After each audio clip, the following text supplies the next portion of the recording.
Assalamualaikum warahmatullahi wabarakatuh. Alhamdulillah wa bihi nasta'inu ala umuri dunya waddin. Asyhadu an la ilaha illallah wa asyhadu anna Muhammadan abduhu wa rasuluh. Allahumma shalli wa sallim ala nabiyyina wa habibina wa syafi'ina wa maulana wa qudwatana Muhammadin sallallahu alaihi wasallam, amma ba'du. Ma'asyiral muslimin, sidang jamaah subuh yang dimuliakan oleh Allah. Alhamdulillah, inilah kata yang paling pantas kita ucapkan atas segala nikmat yang Allah telah berikan kepada kita, sehingga sampai subuh hari ini kita bisa hadir di tempat ini untuk melaksanakan suatu kewajiban kita sebagai seorang muslim, yaitu mengerjakan salat subuh secara berjamaah.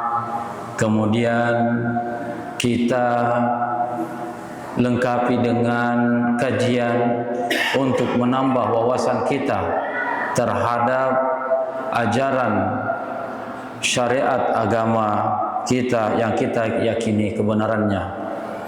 Salawat dan salam tak lupa kita haturkan kepada junjungan Nabi besar Muhammad sallallahu alaihi wasallam, Nabi yang diutus ke dunia ini sebagai rahmatan lil alamin. Ma'asyiral muslimin, sidang jamaah yang dimuliakan oleh Allah Subhanahu wa taala, pada subuh hari ini kita akan melanjutkan kajian kita, yaitu tentang kemuliaan atau keutamaan daripada ilmu dan ulama, sebagaimana yang ditulis oleh Imam Al-Ghazali dalam kitabnya Ihya Ulumuddin. Pada pertemuan kita subuh ini kita akan melanjutkan bahwa Imam Al-Ghazali mengatakan wakalal Abul Aswad. Jadi ini Abul Aswad Ad-Duwali adalah seorang sastrawan, politikus dan tokoh yang memberikan baris daripada Al-Quran dan bahasa Arab, yang mengarang atau yang disebut dengan buku Nahwu. Jadi ada satu ilmu ya dalam bahasa Arab itu yang disebut dengan ilmu Nahwu. Ilmu Nahwu ini adalah ilmu yang mempelajari bagaimana kita memberikan harakah, baris kitab-kitab gundul. Jadi orang kalau mau belajar bagaimana membaca kitab gundul itu, ya kita baca bukunya Abul Aswad Ad-Duwali, yaitu yang membahas tentang ilmu nahwu. Apa yang dia katakan? Bahwa laisa syai'un a'azzu minal ilm. Tidak ada sesuatu pun yang lebih mulia daripada ilmu. Al-muluku hukamun 'alan nas. Jadi penguasa atau pemerintah atau raja itu adalah yang menguasai manusia atau menguasai rakyatnya. Wal ulama'u hukamun 'alal muluk. Dan para penguasa dan para ulama itu adalah penguasa daripada pemerintah. Jadi sidang jamaah yang dimuliakan oleh Allah, makanya antara al-ulama wal umara ini tidak bisa kita pisahkan. Wakala Ibnu Abbas berkata radhiyallahu anhuma, ya, bahwa khuyyira Sulaiman bin Daud. Jadi Nabi Sulaiman ya bin Daud ini pernah diberikan pilihan oleh Allah Subhanahu wa taala untuk memilih salah satu di antara, jadi khuyyira Sulaiman bin Daud alaihi wasallam bainal ilmi wal mali wal mulk. Jadi Nabi Sulaiman ini disuruh memilih oleh Allah apakah dia mau memilih ilmu atau harta atau kekuasaan. Fakhtaral ilm. Kemudian ya, Nabi Sulaiman memilih ilmu. Fa'utiyal malu wal mulku ma'ah. Kemudian Nabi Sulaiman memilih ilmu. Dengan demikian, karena ilmunya Nabi Sulaiman itu, sehingga dia bisa menjadi raja dan mempunyai banyak harta. Nah, jadi sidang jemaah yang dimuliakan oleh Allah, kalau kita mau menjadi penguasa dan menjadi hartawan, maka milikilah ilmu. Ya, jadi termasuk Nabi Sulaiman. Bagaimana ilmu yang dimiliki? Banyak sekali ilmu-ilmu yang dimiliki oleh Nabi Sulaiman. Salah satu di antaranya adalah diberikan ilmu untuk bisa berbicara dengan binatang, termasuk semut. Ya, jadi salah satu di antara ya kelebihan daripada Nabi Sulaiman ini adalah bisa berbicara dengan semut dan binatang. Jadi salah satu di antara kisah ya ketika Balkis mau datang ke istananya Nabi bertemu dengan Nabi Sulaiman, kemudian datanglah burung hudhud untuk memberikan informasi, dan disitulah Nabi Sulaiman berbicara dengan burung hudhud itu dan diberikan informasi bahwa Balkis mau datang ke istananya. Ya, disebutkan juga dalam satu kisah bahwa ketika Nabi Sulaiman bersama dengan pasukannya melalui satu tempat, kemudian dia memberikan peringatan kepada semut agar semuanya masuk ke dalam sarangnya. Karena kalau dia tidak masuk ke dalam sarangnya, bisa saja keinjak oleh pasukannya Nabi Sulaiman. Nah, inilah sidang jemaah yang dimuliakan oleh Allah Subhanahu wa taala, keutamaan daripada ilmu.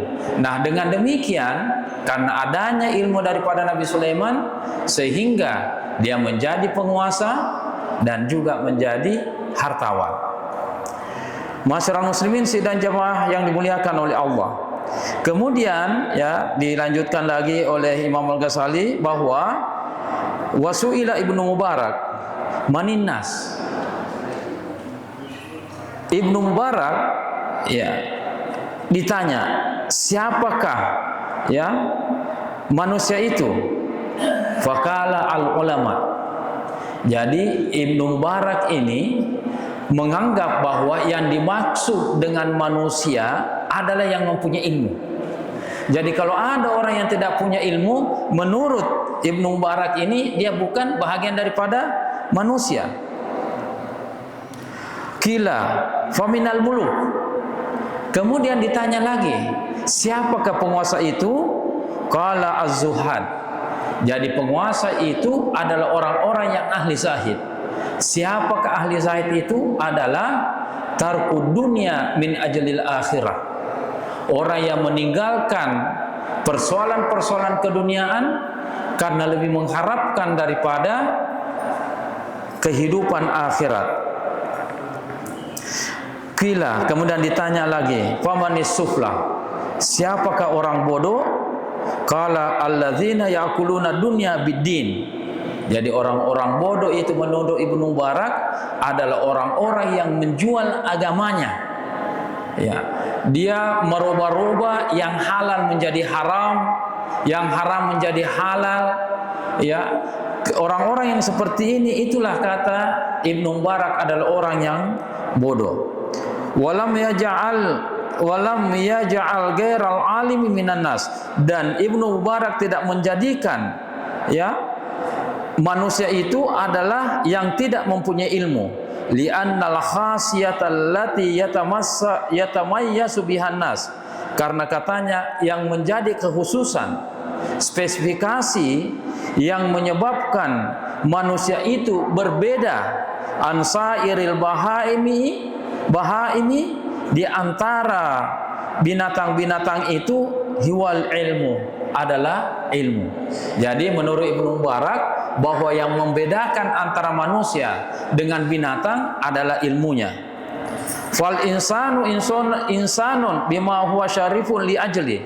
Karena manusia disebut manusia karena kemuliaan yang diberikan oleh Allah kepadanya.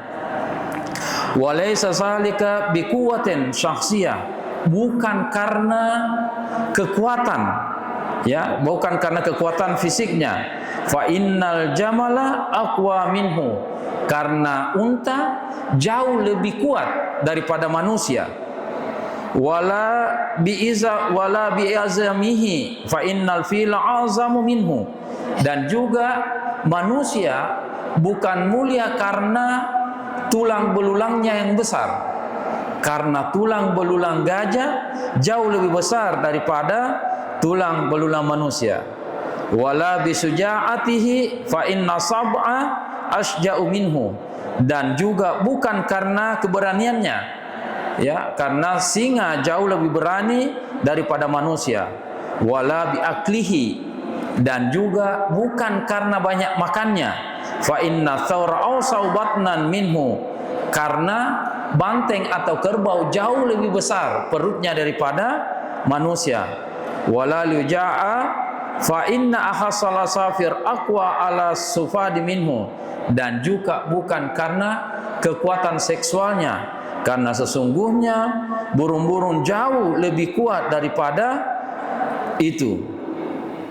Bal lam yakhluqu, bahkan dia tidak diciptakan illa ilmu, kecuali karena ilmunya.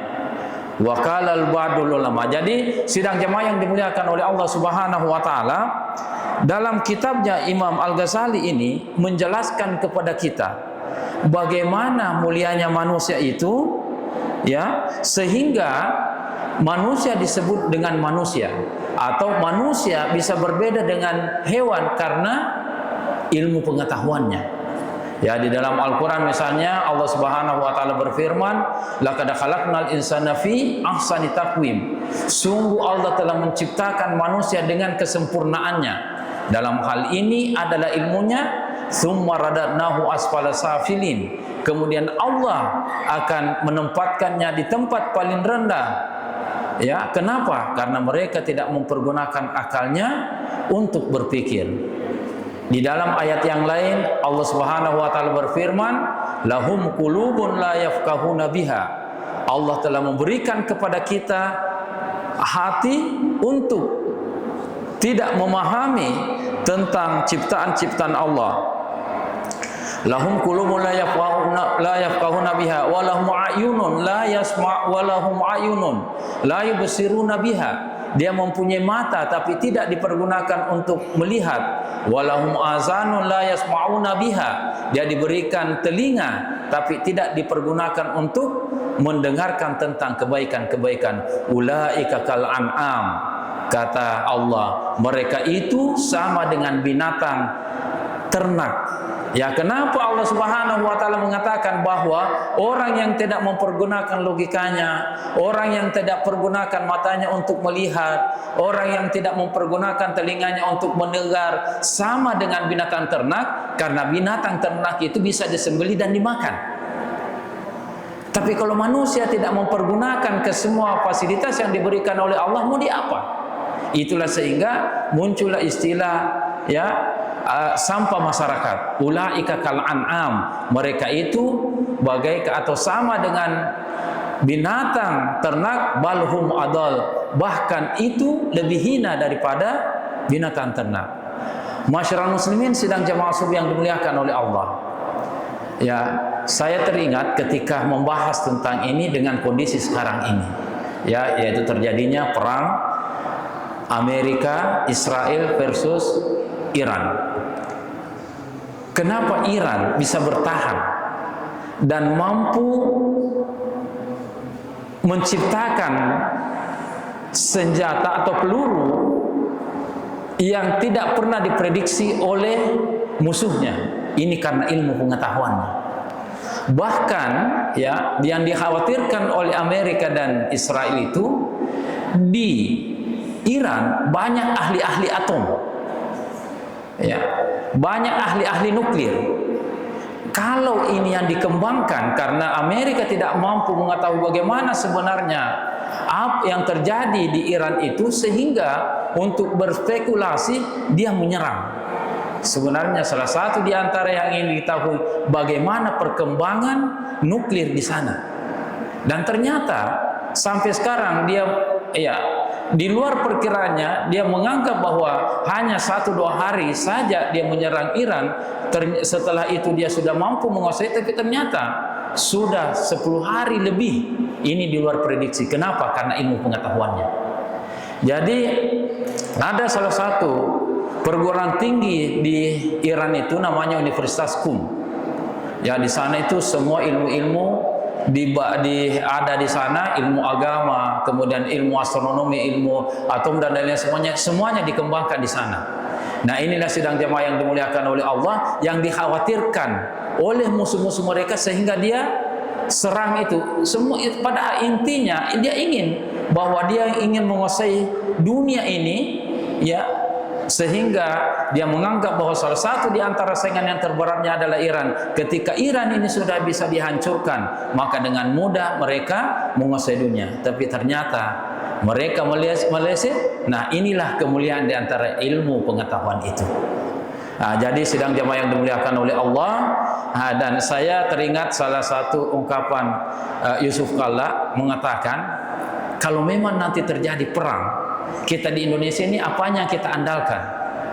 Ya, kita mempergunakan senjata dan lain-lain sebagainya. Senjatanya orang sudah di negaranya tembakkan kita di sini. Tidak ada pasukan siapa yang kita mau tembak di sini.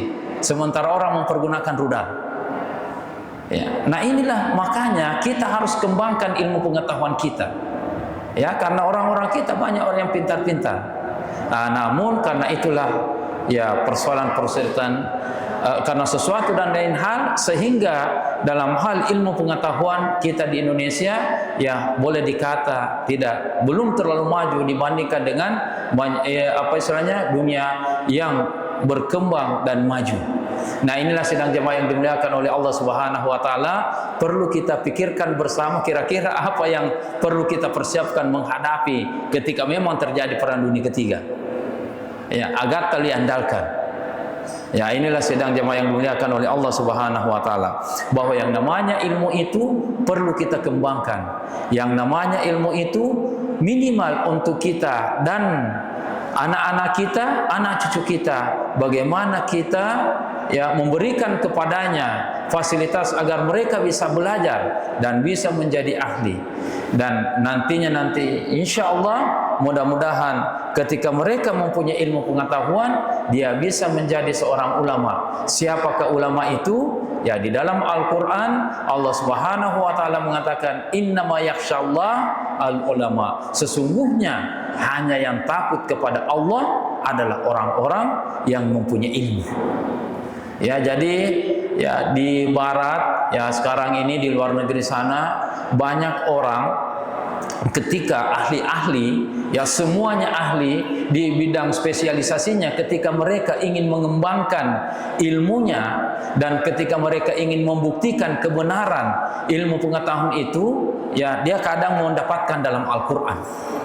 Ya, sehingga dia membawa Al-Quran itu masuk ke laboratorium untuk diteliti. Dan ternyata ketika mereka yang meneliti tentang ilmu-ilmu yang ada di dalam Al-Quran itu sesuai dengan kemajuan atau dengan ilmu teknologi di masa sekarang ini. Ya, itulah sidang jemaah yang dimuliakan oleh Allah. Salah satu kemukjizatan Al-Quran adalah tidak bertentangan dengan ilmu pengetahuan. Bahkan itu sejalan, dan banyak orang-orang ahli ya yang non muslim masuk Islam karena mendapatkan kebenaran daripada Al-Quran. Astronomi misalnya, dulu ya orang-orang ya sebelum datangnya Islam mengatakan alam semesta ini datar. Kemudian setelah itu datang Galileo Galilei berkeliling dunia, dia membantah apa yang dikatakan oleh gereja dan pendeta dan tokoh-tokoh pada saat itu. Ya, dia mengatakan tidak, alam semesta ini adalah bulat sama dengan bola. Sehingga dia dihukum mati. Nah, ternyata ini juga setelah Islam datang membuktikan bahwa ternyata ya apa yang dikatakan oleh para ahli tentang alam semesta ini, khususnya bumi ini adalah bulat. Nah, inilah sidang jemaah yang dimuliakan oleh Allah Subhanahu wa taala. Masalah kedokteran, bagaimana sistem penciptaan manusia, ketika ya Darwin mengatakan bahwa manusia itu berasal dari kera. Ya, berevolusi dari kera. Kemudian setelah itu dalam prosesnya selama ratusan dan bahkan ribuan tahun sehingga bisa berbentuk seperti manusia. Kenapa bisa seperti itu? Karena dia tidak dapatkan di dalam kitab sucinya, dan bahkan mereka tidak meyakini tentang kebenaran kitab suci agama yang dia yakini kebenarannya. Sehingga dia mengeluarkan satu teori seperti itu. Dan ternyata dalam ilmu modern, ya, ketika ya Al-Quran didalami, Al-Quran diteliti di dalam suratul Mu'minun, di sana dijelaskan bagaimana proses penciptaan manusia di ayat 14, 15, di 12, 13 dan 14. Di sanalah kita bisa mendapatkan bagaimana ya proses penciptaan manusia itu, khususnya kita ya yang terlahir dari rahim seorang ibu. Semuanya ada dijelaskan, dan inilah yang membantah daripada ilmu-ilmu pandangan-pandangan orientalis tentang bagaimana alam semesta, dan mereka mendapatkan kebenaran di dalam Al-Quran. Sidang jemaah yang dimuliakan oleh Allah Subhanahu wa taala. Nah, kembali kepada kitab ini, bahwa Imam Al-Ghazali menjelaskan dari beberapa riwayat-riwayat athar para sahabat dan tabi'in, bahwa yang menyebabkan manusia bisa menjadi mulia, atau untuk bagaimana kita manusia bisa mulia, maka yang membedakan itu karena ilmu pengetahuan kita.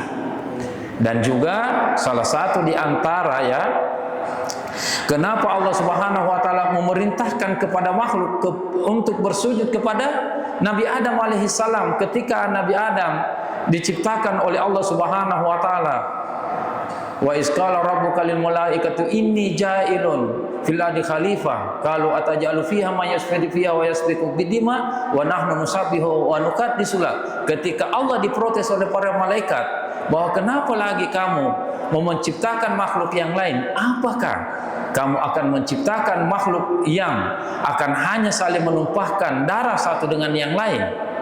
Kemudian Allah mengatakan, inni a'lamu ma la ta'lamun. Sesungguhnya ada yang saya tahu, kamu tidak tahu. Nah, kemudian apa yang dimiliki kelebihan makhluk yang akan diciptakan oleh Allah yang disebut dengan Adam itu karena ilmu. Ya, wa 'allama Adam al-asma'a kullaha tsumma aradahu 'alal malaika. Kemudian Allah mengajarkan semua ilmu dan untuk menyampaikan semua nama-nama yang ada di alam semesta ini. Inilah sidang jemaah yang dimuliakan oleh Allah, sehingga Adam dimuliakan oleh Allah Subhanahu wa taala dan diperintahkan kepada makhluk yang lain termasuk para malaikat untuk bersujud kepada Adam. Kenapa? Karena ilmunya. Nah, inilah sidang jemaah yang dimuliakan oleh Allah Subhanahu wa taala. Kita sebagai orang tua, mari kita untuk memotivasi anak-anak kita untuk mereka belajar dan belajar. Karena dengan belajar inilah mereka akan mendapatkan masa depannya. Dengan belajar inilah mereka akan mendapat ilmu, dan dengan belajar inilah mereka akan mendapatkan kemuliaan di dunia, lebih-lebih di akhirat kelak. Sidang jemaah subuh yang dimuliakan oleh Allah Subhanahu wa taala, ini yang saya sampaikan, kurang dan lebihnya mohon dimaafkan. Wa ma arsalnaka illa rahmatan lil alamin, wallahu muwaffiq ila aqwamit thariq. Wassalamualaikum warahmatullahi wabarakatuh.